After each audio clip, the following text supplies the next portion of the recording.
इस एक्सरसाइज का last question है ये, लास्ट क्वेश्चन नंबर 15वां। क्या कह रहा है? ए लंबाई की सीधी व चिकनी छड़ पर, ए लंबाई की क्या है? एक चिकनी छड़ है, उस पर क्या दे रखा है? चिकनी छड़ पर, चिकनी छड़ पर दे रखा है, उसकी लंबाई दे रखी है ए। एक छड़ है, ए लंबाई की है ये। और क्या कह रहा है? ए लंबाई की चिकनी छड़ पर, छड़ के एक सिरे से ओ से डी दूरी पर एक छल्ला ब्रावस्था में है। ये बिंदु हमारा कोई ओ है, यहाँ पर कोई छल्ला है ब्रावस्था में डी दूरी पर, ये दूरी डी है, ये हमारी छड़ है, डी दूरी पर छल्ला है। फिर क्या कह रहा है? ब्रावस्था में है यहाँ पर, यानी कि वेग बराबर क्या है यहाँ पर? 0। फिर क्या कह रहा है?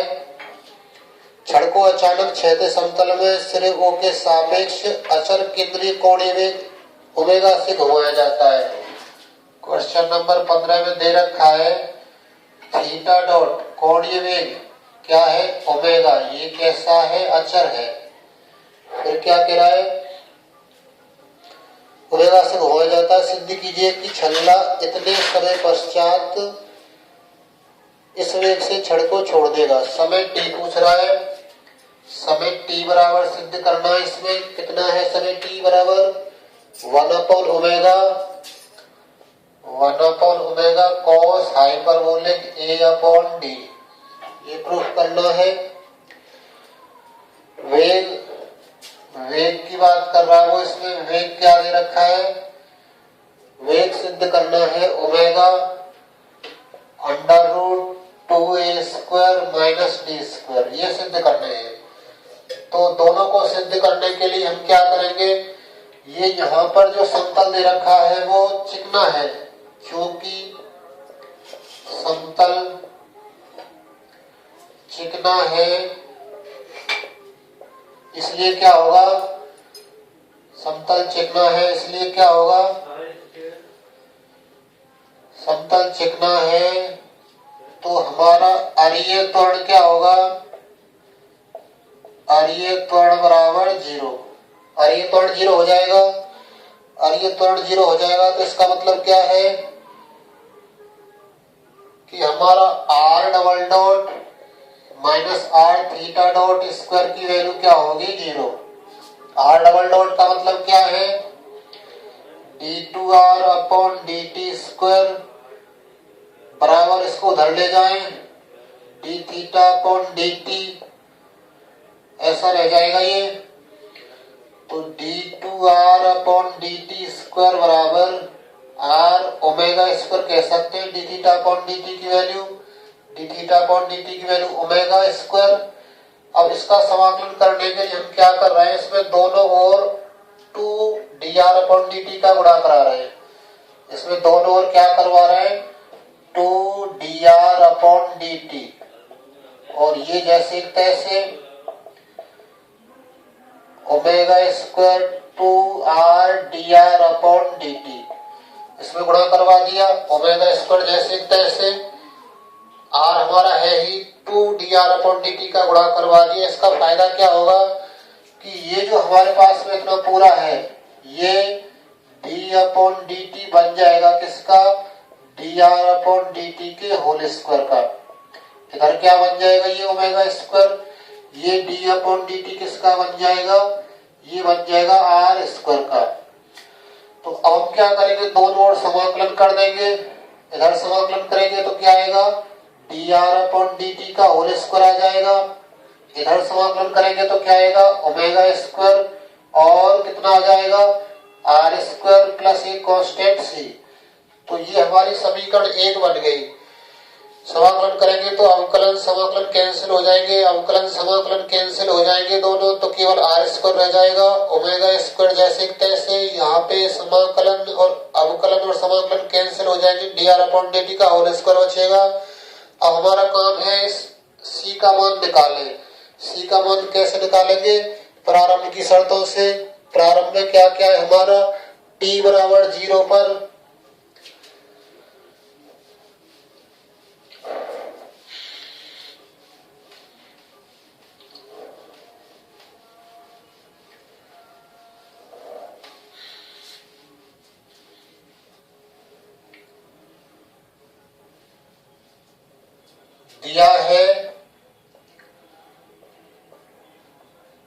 दिया है t बराबर 0 पर r dr अपॉन dt।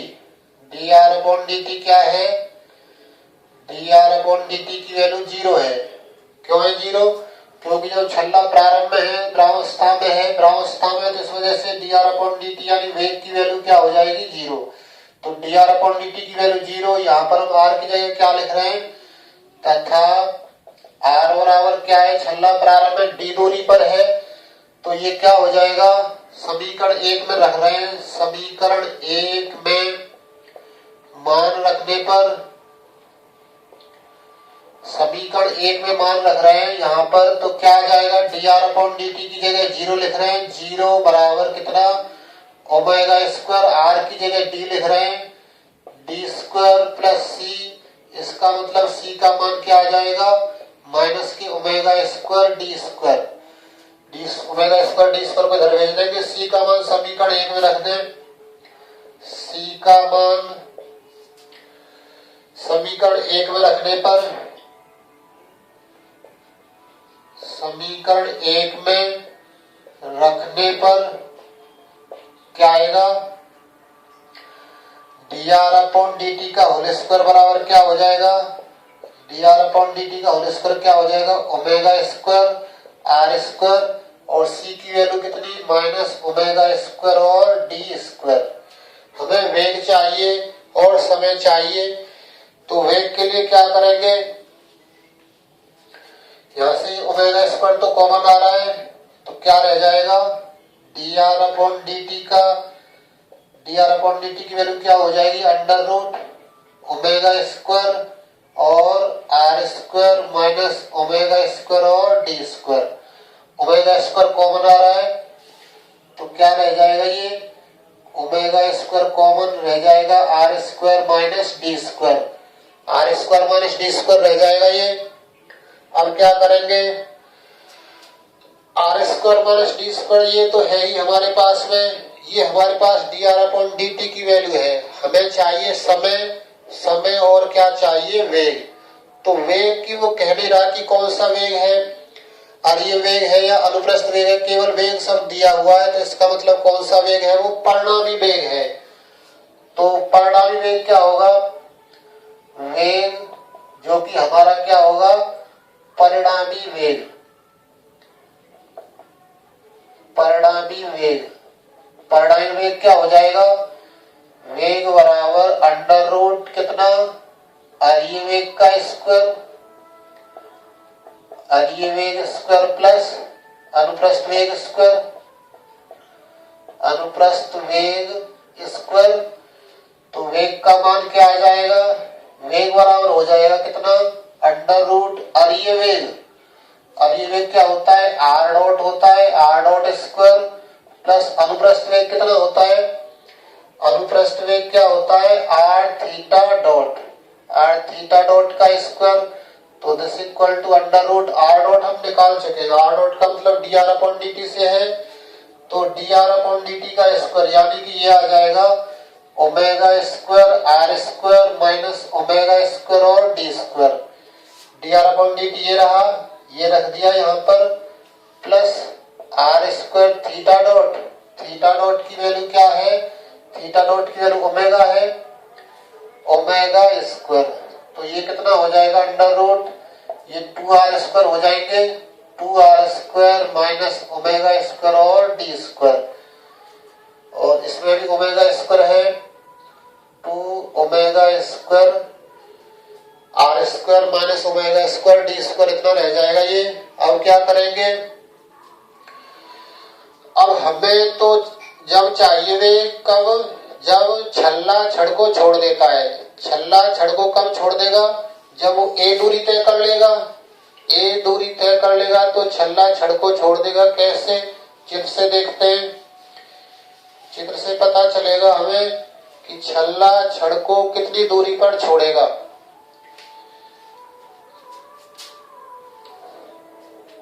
छल्ला छड़ को छोड़ने के लिए कितनी दूरी चलेगा वो।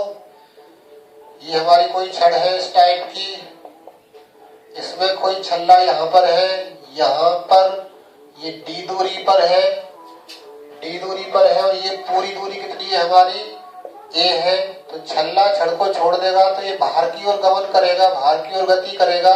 तो इस जगह पर छल्ला छड़ को छोड़ देगा। इस जगह पर आर का मान क्या हो जाएगा, इस जगह पर आर का मान क्या है, इस जगह पर तो आर का मान कितना है डी, आर बराबर डी है, और इस जगह पर आर का मान क्या है, आर बराबर ए है इस जगह पर।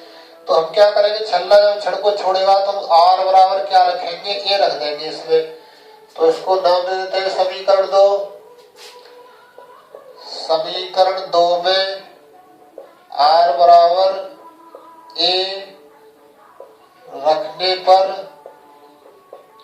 छल्ला छड़ को छोड़ देगा।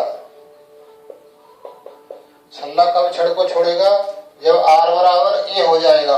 तो इसलिए वेग हमारा क्या आ जाएगा, वेग बराबर under root 2 omega square A square minus omega square D square, omega square और क्या डी स्क्वायर।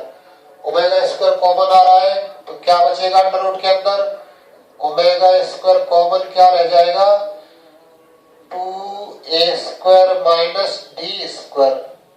ओमेगा स्क्वायर का रूट बाहर आ जाएगा तो क्या बचेगा ये, तो ये रह जाएगा कितना, this equal to omega under root 2a square minus D square. तो यही हमारा क्या है, यही हमारा वेग है। वेग क्या हमें सिद्ध करना था, omega 2 under root 2a square minus D square. तो हम वेग प्राप्त कर चुके हैं। अब हम समय निकालेंगे। तो मान ले कि t समय बाद वो छल्ला छड़ को छोड़ देगा। समय निकालेंगे हम, तो समय का कैसे निकलेगा समय,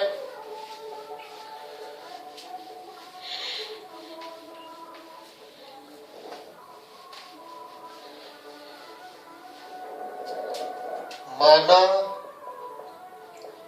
t समय बाद छल्ला छड़ को छोड़ देता है। मान ले कि t समय बाद छल्ला क्या करता है, छड़ को छोड़ देता है। तो इस टाइप से हमारा कोई छड़ है और इस पर कोई छल्ला है, यहाँ पर एक छड़ को छोड़ देगा तो यहाँ पर तो t बराबर 0 है, यहाँ पर t बराबर क्या है हमारा, t बराबर t ही है।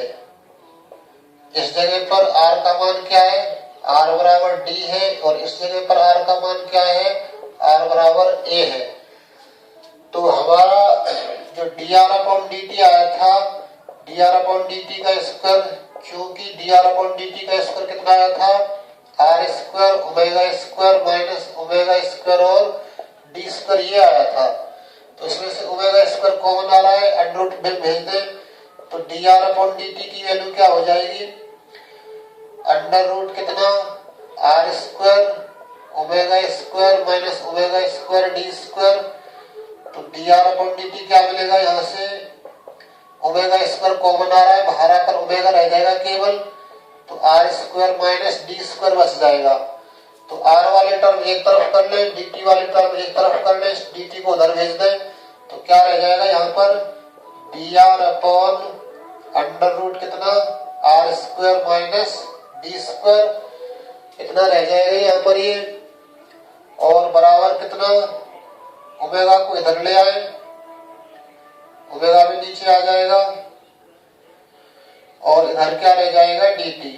और फिर कर देंगे हम दोनों ओर समाकलन। समाकलन करेंगे तो समाकलन की लिमिट क्या होगी, हमें छड़ को छोड़ देने वाली लिमिट चाहिए। तो t की लिमिट तो 0 से t हो जाएगी, t बराबर 0 से t।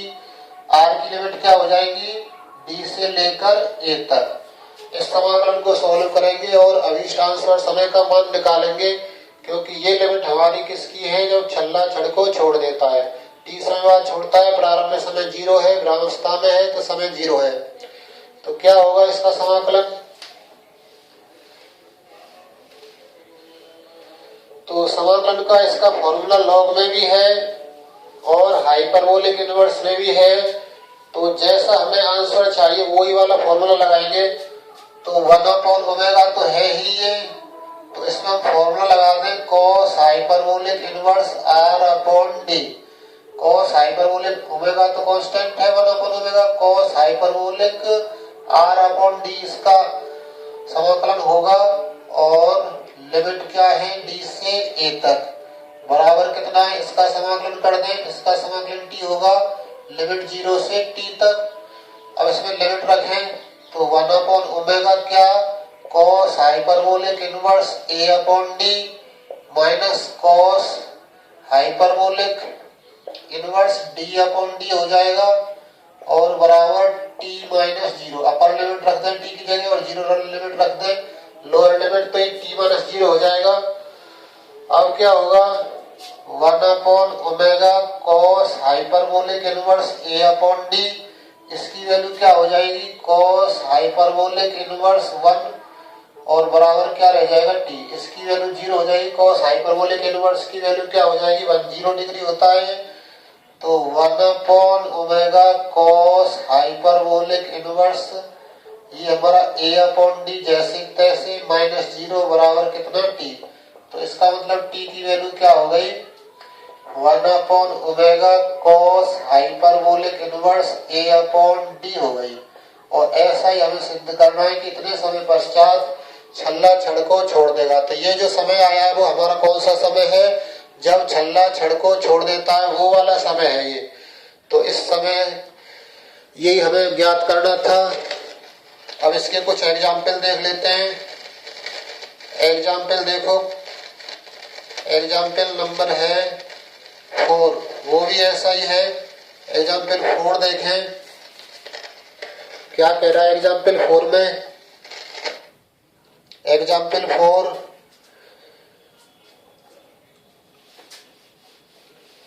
इसमें कह रहा है एक छल्ला जो कि एक पतली लंबी चिकनी छड़ पर, फिर से चिकना शब्द आ रहा है तो इसका मतलब अरिय त्वरण क्या होगा 0 होगा। तो क्या दे रखा है, जो दे रखा है उसको लिख लेते हैं। क्या क्या दे रखा है, एक छल्ला है जो एक पतली लंबी चिकनी छड़ पर फिसल सकता है। एक छल्ला और एक छड़ है, ये छड़ है हमारी, इस पर कोई क्या है छल्ला है, फिसल सकता है। छड़ के एक सिरे O से D दूरी पर स्थित है। फिर से वही तरीका दे रखा है, D दूरी पर स्थित है छड़ के एक सिरे O से, ये हमारा O सिरा है। D दूरी पर स्थित है, छड़ को एक समान रूप से बिंदुओं के सापेक्ष घुमाया जाता है, एक समान रूप से घुमा रहे। तो छड़ को एग्जाम्पल 4 है ये, छड़ को एक समान रूप से घुमा रहे हैं, एक समान रूप से घुमाया जाता है, घुमाया जाता है। तो क्या होगा थीटा डॉट कोणीय वेग क्या हो जाएगा कांस्टेंट अचर। कोणीय वेग क्या हो जाएगा ओमेगा हो जाएगा जो कि अचर है। थीटा डॉट की वैल्यू क्या हो जाएगी ओमेगा। फिर क्या कह रहा है, सिद्ध कीजिए कि छल्ला वक्र r बराबर d cos हाइपरबोलिक थीटा में घूमता है। हमें r का मान चाहिए। टू प्रूव क्या है, टू प्रूव है r बराबर d cos हाइपरबोलिक थीटा, ये दे रखा है। हमें r बराबर सिद्ध करना है, कितना है d cos हाइपरबोलिक थीटा। तो फिर से वही तरीका, क्योंकि छड़ चिकनी है या तल चिकना है, क्योंकि तल चिकना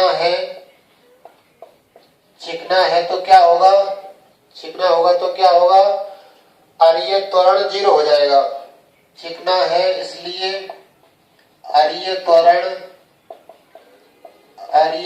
बराबर 0। अरीय त्वरण 0 है तो इसका मतलब क्या होगा, r double dot minus r theta dot square बराबर 0। इसको क्या लिख लें, d2r upon dt square minus r theta dot की वैल्यू ओमेगा है, ओमेगा स्क्वायर बराबर 0। इसी को कैसे लिखा जा सकता है, D square minus omega square और r बराबर 0। तो यहां से हम क्या निकालेंगे, r का मान निकालेंगे CF और PI में। CF तो निकलेगा लेकिन PI नहीं निकलेगा, क्योंकि हमारा जो फलन है बराबर के बाद वो 0 है। तो CF के लिए क्या करेंगे, CF के लिए क्या होगा, m square minus omega square की वैल्यू 0, d की जगह m लिख देंगे, m square minus omega square equal to 0। इसका मतलब क्या, m स्क्वायर बराबर ओमेगा स्क्वायर हो जाएगा। तो m की वैल्यू क्या मिलेगी, m इक्वल टू हो जाएगा प्लस माइनस ओमेगा। m की वैल्यू क्या आ जाएगी, प्लस माइनस ओमेगा। तो प्लस माइनस ओमेगा आ गई है m की वैल्यू। तो हम क्या निकालेंगे, CF कैसा होगा हमारा, अब CF क्या होगा, C1 e की पावर ओमेगा, e की पावर में हमें आंसर नहीं चाहिए, हमें जो आंसर चाहिए वो किसमें चाहिए, कॉस हाइपरबोलिक में चाहिए। तो वही वाला फॉर्मूला लगाएंगे कॉस हाइपरबोलिक वाला, C1 cos hyperbolic omega T plus C2 sine hyperbolic omega T. यहां से m का मान ओमेगा आया है, तो ओमेगा टी, क्योंकि जो हमारे पास में कैपिटल D है, क्योंकि D बराबर क्या है हमारा, कैपिटल D बराबर है d अपॉन dt। तो CF हमारा क्या आ जाएगा, C1 cos hyperbolic omega, CF की value C1 cos hyperbolic omega t plus C2 sine hyperbolic omega t। तो इसे सॉल्व करेंगे तो क्या मिलेगा, इसलिए r बराबर क्या हो जाएगा, C1 cos ये वाला r, ये यहाँ पे जो r है पहले हम y बराबर लिखते थे हम कल समीकरण की बुक में, लेकिन यहाँ r दे रखा है तो r बराबर लिखेंगे C1 cos hyperbolic omega t plus C2 sine hyperbolic कितना ओमेगा t, ऐसा रह जाएगा ये। अब हमें वैल्यू निकालनी है C1 और C2 की। तो C1 C2 की वैल्यू निकालने के लिए प्रारंभ की शर्तों का उपयोग करेंगे। प्रारंभ में क्या क्या दे रखा है, प्रारंभ में छल्ला भ्रामवस्था में है, इसका मतलब वेग 0 है। प्रारंभ में उसने तय की गई दूरी कितनी है, d दूरी पर है ये, प्रारंभ में d दूरी पर है, तो हमारा r बराबर क्या हो जाएगा d, t बराबर क्या हो जाएगा 0, v बराबर क्या हो जाएगा 0। ये शर्त होगी, t बराबर 0 पर r बराबर d होगा और v बराबर क्या होगा 0। तो वो सब इससे निकालेंगे तो क्या प्राप्त होगा,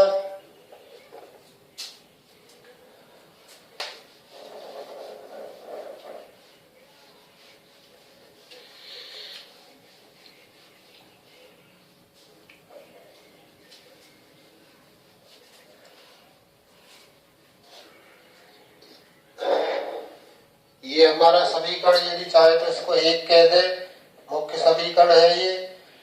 इसी से हम वेग भी निकालेंगे। तो समीकरण कौन से में, समीकरण 1 में प्रारंभ में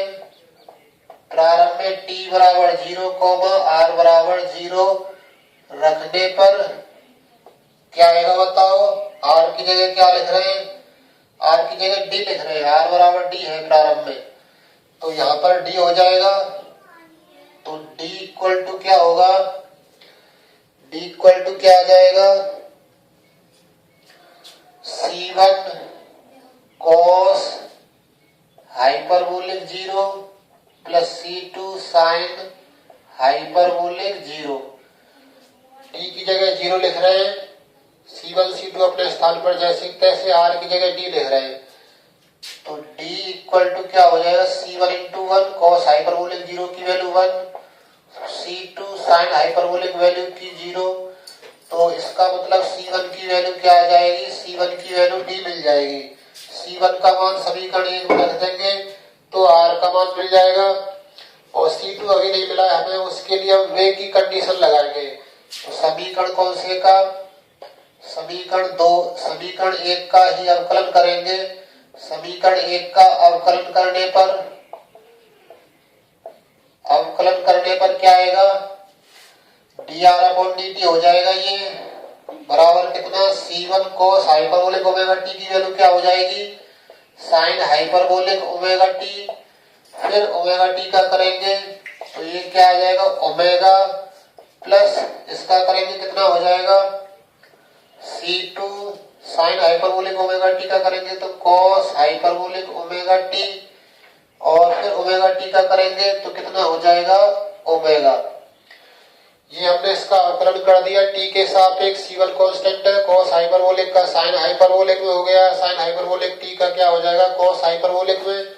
और इसमें सब प्लस के रहते हैं। इसमें अब अवकलन करेंगे तो साइन हाइपरबोलिक हो या cos हाइपरबोलिक हो, सबके अवकलन प्लस में ही रहेंगे। तो प्रारंभ में t बराबर 0 पर v का मतलब क्या है, वेग, dr/dt बराबर 0। तो इसका मतलब क्या आ जाएगा, 0 equal to C1 sine hyperbolic 0 into omega plus C2 के साथ में क्या आ जाएगा, cos हाइपरबोलिक 0 इंटू ओमेगा। तो इसकी वैल्यू 1 हो जाएगी। तो 0 इक्वल टू क्या आ जाएगा, C1, ये 0 हो जाएगा, साइन हाइपरबोलिक 0 की वैल्यू 0 पूरा 0 हो जाएगा ये। तो 0 plus C2 into 1 into omega. तो इसका मतलब C2 का मान क्या आ जाएगा, 0। C2 का मान 0 आ गया। तो C1 C2 के मान समीकरण 1 में रख देते हैं तो क्या प्राप्त होगा। हम क्या कर रहे हैं, C1 का मान D रख रहे हैं और C2 का मान 0 रख रहे हैं समीकरण 1 में। तो क्या मिलेगा हमें, तो R बराबर रह जाएगा क्या, R बराबर रह जाएगा ये D cos hyperbolic omega t plus 0। C2 का मान 0 है, ये सबको 0 कर देगा तो R की वैल्यू ये रह गई। अब ये R की वैल्यू आ तो गई, लेकिन इसमें ओमेगा t हमने स्वेच्छा से लिया था और इसमें कोण जो दे रखा है वो थीटा दे रखा है। तो थीटा कोण की बात करेंगे हम, क्योंकि हमारा क्या था,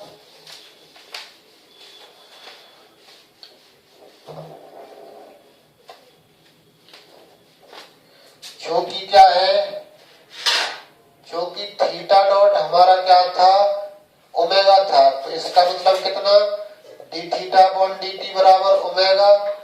तो डी थीटा बराबर क्या हो जाएगा, ओमेगा डी टी।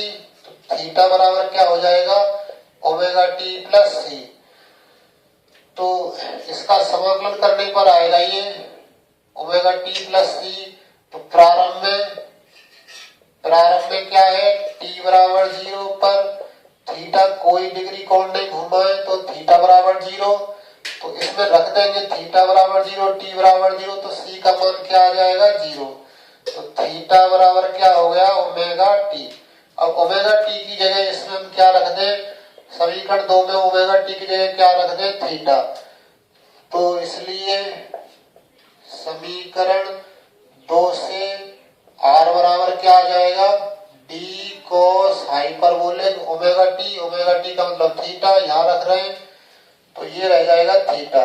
और यही हमें सिद्ध करना था कि चली गई दूरी क्या है, d cos हाइपरबोलिक थीटा। इतना हमें करना है इसमें। नेक्स्ट एग्जाम्पल 5 देखते हैं जो कि आया हुआ भी है।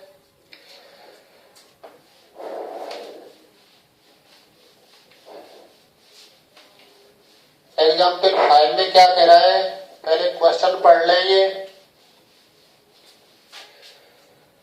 एग्जाम्पल 5 जेपीएच की बुक में है, ये डायनामिक्स की बुक में गति विज्ञान। समान वेग v से बहने वाली नदी के किनारे पर कोई क्या है, नदी है, कोई नदी है और वो क्या हो रही है, समान वेग से बह रही है। नदी कौन से वेग से बह रही है? समान वेग से। फिर क्या कह रहा है वो? समान वेग v से बहने वाली नदी के किनारे, इसको हटाना हमें और आवश्यकता पड़ेगी इसमें वक्र की। नदी के किनारे पर क्या है? किनारे पर स्थित किसी बिंदु A से, कोई बिंदु A है, A से प्रस्थान होकर एक नाव एक समान वेग u से खींची जाती है। u इसका एक समान वेग दे रखा है, खींची जाती है तथा इसका मुंह सर्वदा A के बिल्कुल सामने नदी के किनारे दूसरे किनारे पर स्थित बिंदु B की ओर रहता है। और नाव का वेग कैसा? नाव का मुंह कहाँ रहता है? B की ओर रहता है। यहाँ सामने बिंदु वेग V है तो उधर की ओर रहता है। तो हम क्या करेंगे?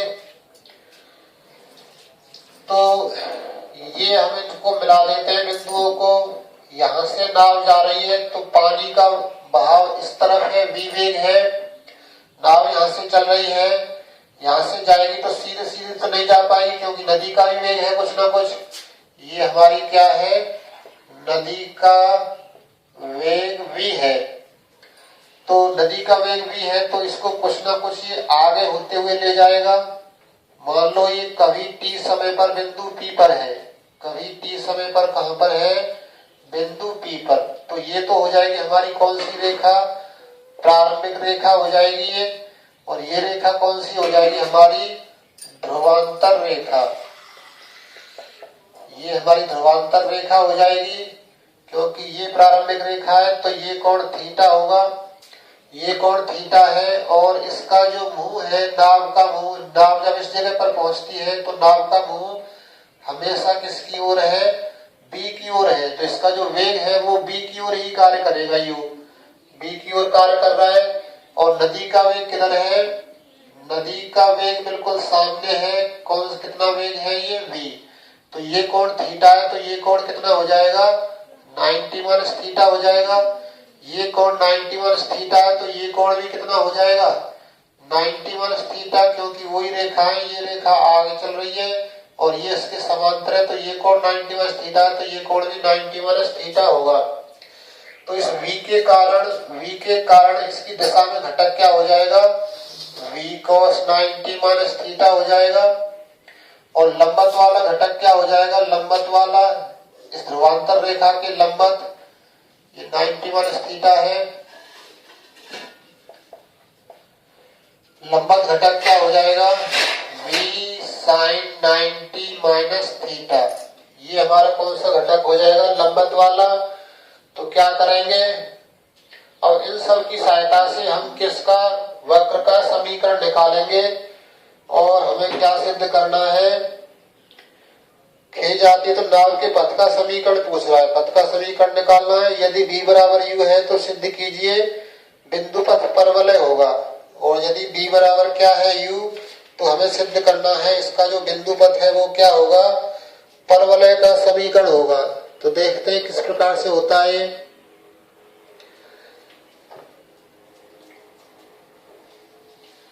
तो हम बात करते हैं ध्रुवांतर रेखा की दिशा में। ध्रुवांतर रेखा की दिशा में वेग क्या होता है? r dot. और ध्रुवांतर रेखा के लंबत, ध्रुवांतर रेखा के लंबत, ये ध्रुवांतर रेखा है, इसके लंबत वेग ये है, ये क्या होता है? r theta dot. तो हमारी r थीटा डॉट की वैल्यू क्या हो गई? v sin 90 minus theta. और r डॉट की वैल्यू क्या हो गई? ध्रुवांतर रेखा की दिशा में एक तो इधर की साइड में, इधर की दिशा में क्या दे रखा है? v cos 90 minus theta.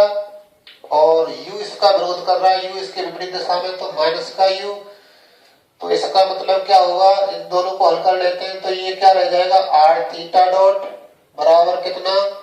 v cos theta हो जाएगा 90 minus theta, sin 90 minus theta की वैल्यू क्या हो जाएगी? cos theta.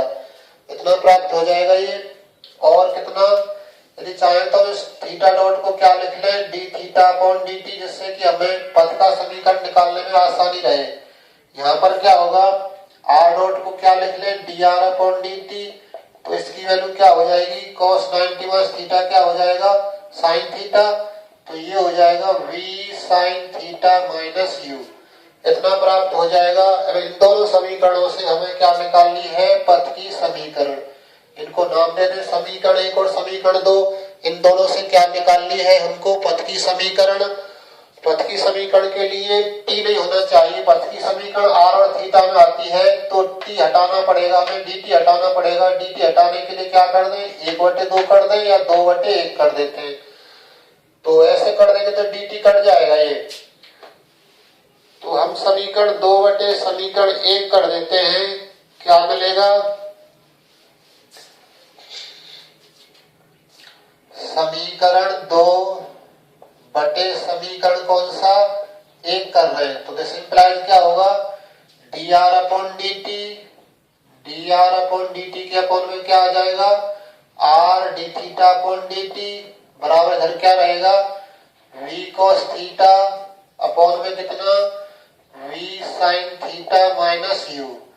यहाँ dt से dt कैंसिल हो गया, तो dr/r d थीटा का मान क्या रह जाएगा, v cos theta upon v sin theta minus u, इतना प्राप्त होगा ये। तो इसे सरल करेंगे, हम क्या करेंगे, थीटा वाले पद एक तरफ और r वाले पद एक तरफ, तो dr/r equal to d theta को यहाँ से हटा दें, उधर भेज दें, v cos theta d theta upon में कितना, v sin theta minus u, ऐसा रह जाएगा। अब हम कर दें दोनों ओर समाकलन, इसका समाकलन तो आसान है, log r हो जाएगा। इसका समाकलन क्या होगा, इसको यदि हम t मान लें, इसको t मान लेते हैं, पूरा मिल जाएगा v cos theta d theta, तो इसका समाकलन डायरेक्ट भी कर देते हैं। log r बराबर क्या हो जाएगा, ये log v sin theta minus u और प्लस log c आ जाएगा कोई कांस्टेंट। तो क्या करेंगे, कांस्टेंट जो हमारे पास में आया है इसका मान निकालेंगे प्रारंभ की शर्तों से, या फिर इस कांस्टेंट को ऐसे ही रहने दें।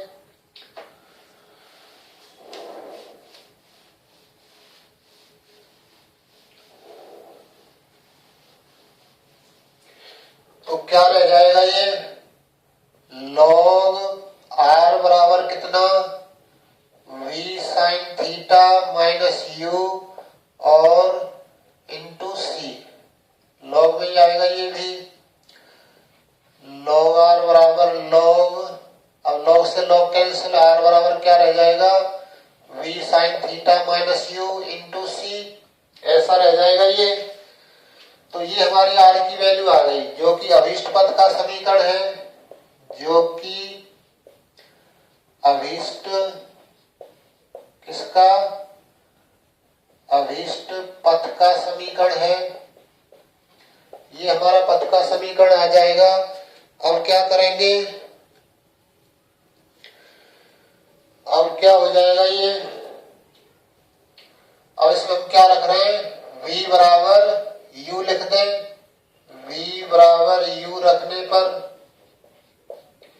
v बराबर u रखने पर r बराबर क्या हो जाएगा, u sin theta minus u और कितना इंटू c, तो r बराबर क्या हो जाएगा, u कॉमन ले लें, तो ये रह जाएगा कितना, sin थीटा माइनस 1c, जो कि क्या कह दें, जो कि अभीष्ट परवलय है, परवलय जो हमें सिद्ध करना है उसका समीकरण मिल जाएगा, जो कि अभीष्ट परवलय है। तो इतना करना है इस एग्जाम्पल में, और एग्जाम्पल्स को करके देखना, हो जाएंगे सभी। इसका जो एग्जाम्पल नंबर 9 है, वो एग्जाम्पल नंबर 9 हम अगली एक्सरसाइज में करवाएंगे, उसमें आसानी से हल हो जाएगा ये।